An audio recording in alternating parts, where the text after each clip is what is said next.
Hi everyone, I'm Bob Costas. In my work I come across more inspirational stories and people than you can possibly imagine. But what you're about to see and hear may very well top them all. I first met Craig MacFarlane in 1988. Back then he impressed me as a young man with incredible spirit, energy, and ambition.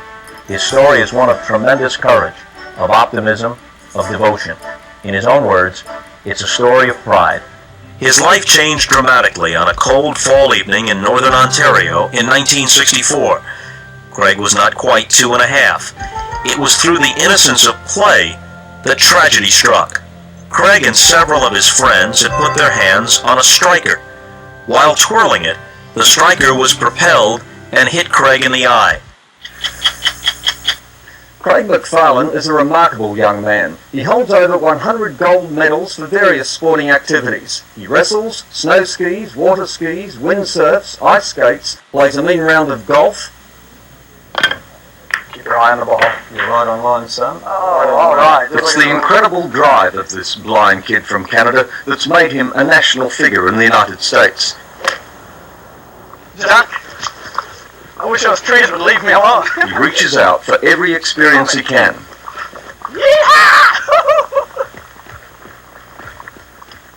When I first met him, Craig was a 15-year-old dynamo with the energy level of a Tasmanian devil and the grit and determination of a Pete Rose. He was a 100-meter sprint champion and one of the premier wrestlers in the country, and all this against sighted competition. I'm sure if he'd been allowed to take driver's ed in high school, he'd have finished atop his class or perhaps atop somebody's front lawn. But you can't blame him for trying because challenges are what keeps Craig clicking. He's a true champion, and we as a result are all winners for having met him. I have covered the sports beat for nearly 40 years of my life, worked with the great ones at close hand.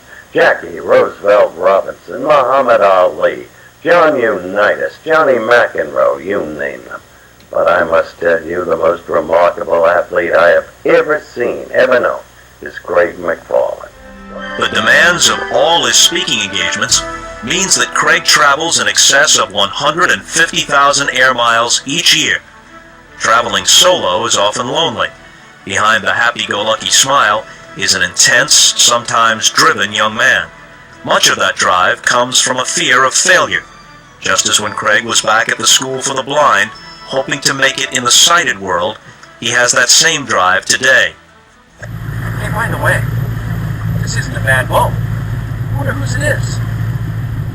I don't really care. Let's go.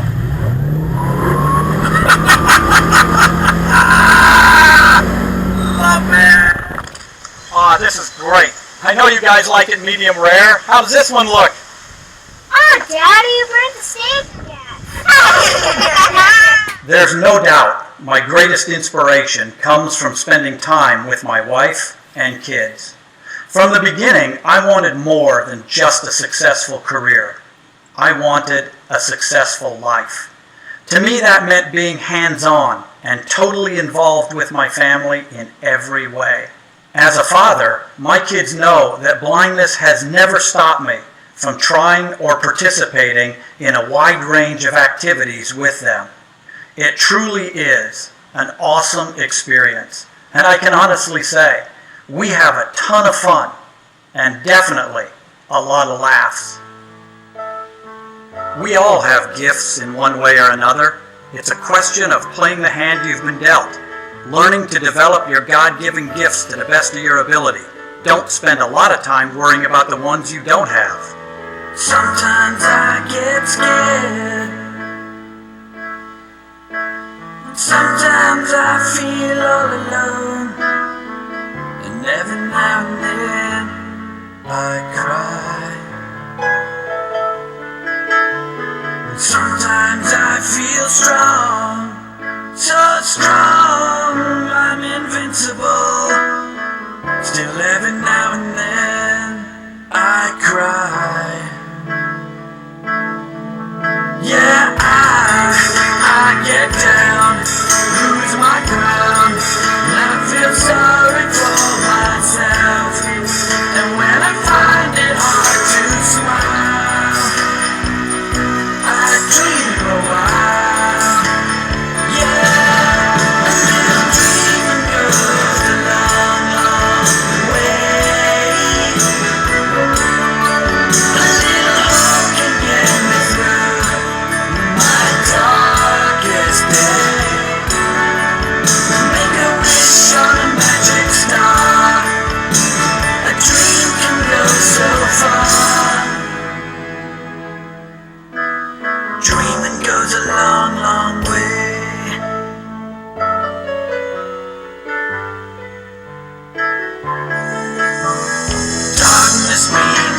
friend.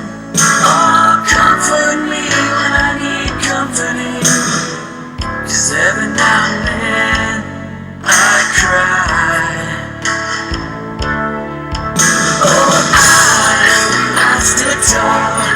I won't fall to the thought of what could have been. Tomorrow's brighter than it seems when you've got a dream. Yeah, when the dream goes a long, long way. A little hope can get me through my darkest day. Make a wish on a magic star. A dream can go so far. A dream that goes a long, long way. Craig MacFarlane's a good friend of mine. We've spent some time together, and I admire his strength, his courage, and his enthusiasm. Nobody knows better than Craig what pride in America is all about. For Craig, it means having the desire, the energy, and the perseverance to accomplish worthwhile goals which inspire and encourage all Americans. Craig's a credit to himself as well as to America. As you listen to Craig, you will understand much better what the word pride means. Now, here's Craig MacFarlane. But I am a great believer. As we go through life, no matter what stage or age you may be at, we all come to various crossroads. And the decisions we make at those crossroads will have a great impact on who we become tomorrow and onward. Looking back, I believe my first crossroads was at the age of 7. I remember sitting in a cold locker room one day after phys ed class feeling a little down. The phys ed teacher came in and sat on the bench beside me, and he said, "Son, I've come to realize you don't really like it here." I said, "Sir, I'm awfully glad you finally noticed." Well, that was the day he introduced me to the sport of wrestling. I had an interesting thing happen to me last week. I was on about a 5-hour airplane ride. A lady got on the plane, sat beside me, and proceeded to tell me about all of her problems. And over the years, I've tried to envision myself as a relatively patient, understanding individual. But I must profess, after about 15 or 20 minutes of this persistent negativity, it started wearing just a little thin. And finally, she leaned over and she said, "Sir, I never asked when I got on board, but what do you really do for a living?" Well, I never hesitated. I said, "Ma'am, I've done the same thing for 10 years. I sell life insurance." I never heard another word from that lady the rest of the flight. But what I'd like to share with you today is a word that has had a great impact on my life since I was a teenager. And I know you're all familiar with the word pride here today, but perhaps I can shed just a little different light on it. As I talk about pride, I'd like to leave you with 2 separate threads. One on the personal growth side, but one on the professional growth side as well, which I think is critical. I was asked not long ago, what has been the key or keys to my success? And I said without hesitation, hard work. Because to me, there is no substitute for good old-fashioned hard work. When I became the first blind person water ski jumping in the shows at Cypress Gardens, Florida, apparently no blind person had ever ski jumped before.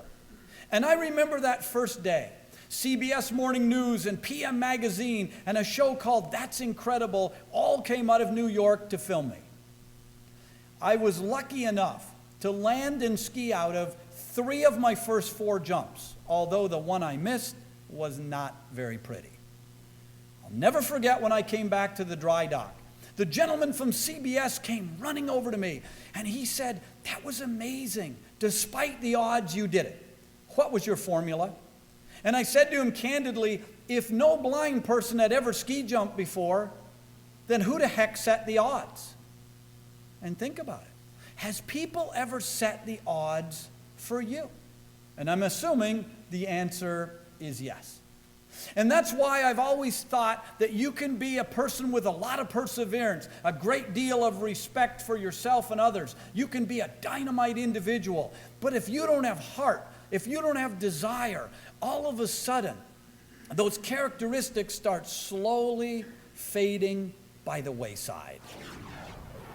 I think of all the times where it would have been so easy to walk away when maybe the chips were down, or I felt a little challenged, or maybe the odds were a little insurmountable, or whatever the case may have been. And I learned at a young age to draw from and develop what I call that inner strength that we all have. The ability to visualize. You might think, wow, visualization, that sounds like an odd word coming from a person that doesn't have eyesight. But your ability to envision, to imagine, to create that mental picture in your mind's eye of what it is that's expected of you before you ever go out and try to achieve it, I think will pay great dividends down the road. Think of it this way. It's like having 1,000 butterflies in your stomach. And to get those butterflies to fly in unison with one another is based on the time, effort, and energy that you put into the preparation at getting ready for that task at hand. I'm not saying you get rid of the butterflies, but at least you properly harness them.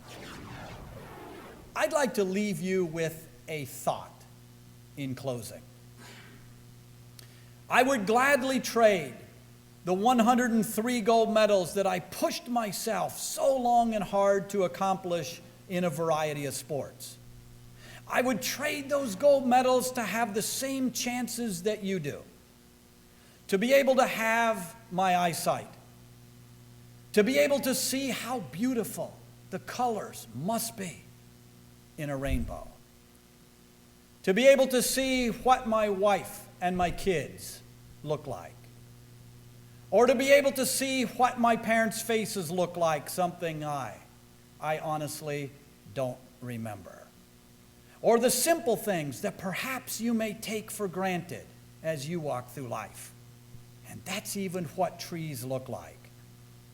But despite on those days, when yes, I can get feeling just a little down, those are the days I realize there are so many people in this world a lot less fortunate than I. So no matter what stage or what age you may be at, I believe we all have the responsibility and commitment to want to reach out, to want to help, and yes, to want to make a difference in the lives of those who haven't been as blessed or fortunate as we've been along life's highway. And I'll never forget my first gold medal. I was 8 years of age. It was a junior wrestling invitational at the local YMCA. And I was fortunate enough to win my 4 wrestling matches that day against sighted opponents. It wasn't the biggest gold medal I would ever win, and certainly not the fanciest, but I believe the most important. Because it was my link to the outside world. It represented hope. And when you're 500 miles away from home attending the school for the blind, I used to sleep with it under my pillow at night because it gave me something to hang on to. And I thought that if I could compete and win against sighted opponents, then eventually it would springboard or catapult me back into the regular school system. And that's exactly what it did at the beginning of 9th grade. It enabled me to attend a regular high school, and if it wasn't for my success as an athlete, I honestly believe that transition never would have been as smooth as it was. So never shortchange yourself on your abilities and what you're capable of achieving. God bless, good luck, and thank you for your time. Thank you.